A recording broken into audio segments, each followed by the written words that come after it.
Hi everyone, my name's Joe Damsky and this is my course welcome video for EDU 582. So let's take a look at some of these questions that we have here today. So first, my professional goals. My professional goal with this course specifically is to finish it. So this is going to be credit number 24. So those of you out there who know, once you hit 24 credits, you can apply for your instructional too. So I'm really excited for that.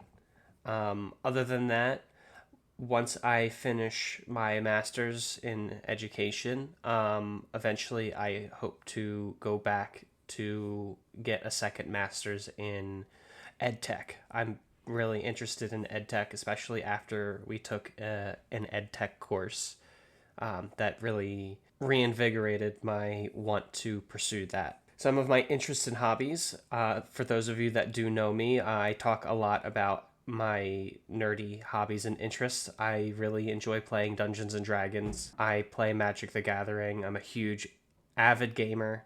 I play guitar. I've been playing guitar since I was 16 years old. And I like watching scary movies with my wife. And we also listen to podcasts together. So I currently do work in a classroom environment. I teach fifth grade at Allentown School District. I've been teaching in Allentown for 3 years now, but I've been in the education field since January of 2017 when I finished my undergrad at Temple University. So the thing that did lead me to the teaching profession, I've told this story many, many times in all of these course intro videos, so I'll keep it short. The thing that made me want to start teaching was I had a crush on a girl that I went to community college with. She was an education major, so I decided to take a couple of courses just to try to get to know her a little bit better. But then eventually, I really did fall in love with teaching. So I also want to point out that the wife that I referenced earlier is not the same girl that I had a crush on in school.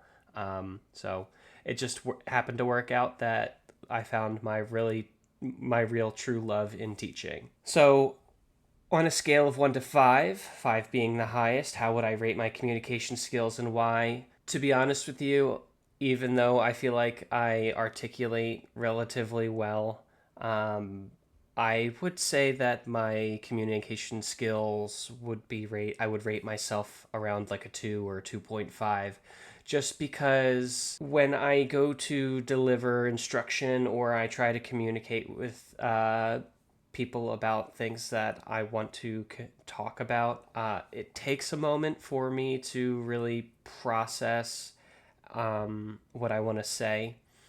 And more often than not, I worry that what I'm saying is not being conveyed the way that I hope it is. Um, so then I go on to further explain myself and really try to hammer home on the points that I'm making. Um, and a lot of times, if I don't have something like pre-scripted and pre-planned, it really starts to sound like I'm improvising when I'm really not. Um, but then when it also comes to me actually communicating with my parents, I fully recognize that, you know, teacher to parent communication is one of my major areas of growth that I've been working on over the last several years. I've gotten way better at it. It's just a lot of the juggling, the responsibilities of teaching and lesson planning and collaborating with my colleagues. Um, Sometimes it's more often than not is one of those things that happens to get let go. By the end of the day, I'm just so drained and burnt out after a long day's worth of working, and I just want to get home and try to start to decompress.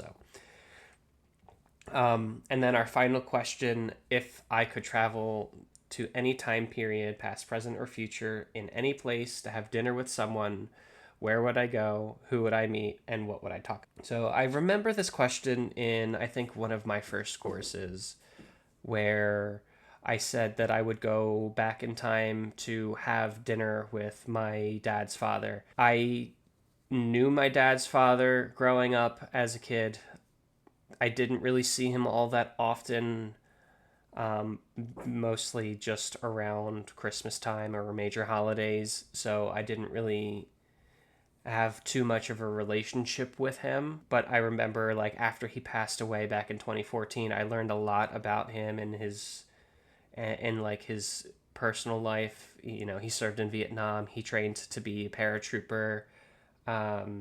He worked as a military police officer, and then after he finished in the military, he settled down in Philadelphia, became a Philly cop, married my grandmother, had my dad, and then all of my aunts and uncles. Like I said, I would just go back to that point in time.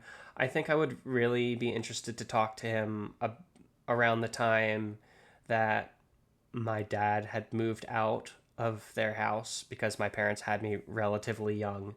They were both early 20s. My mom had just turned 21, and my dad was within a week of turning 21. So they were pretty young as far as parents are concerned. So I would really think it would be interesting to go to a point in my dad's life where he was just starting out as, someone,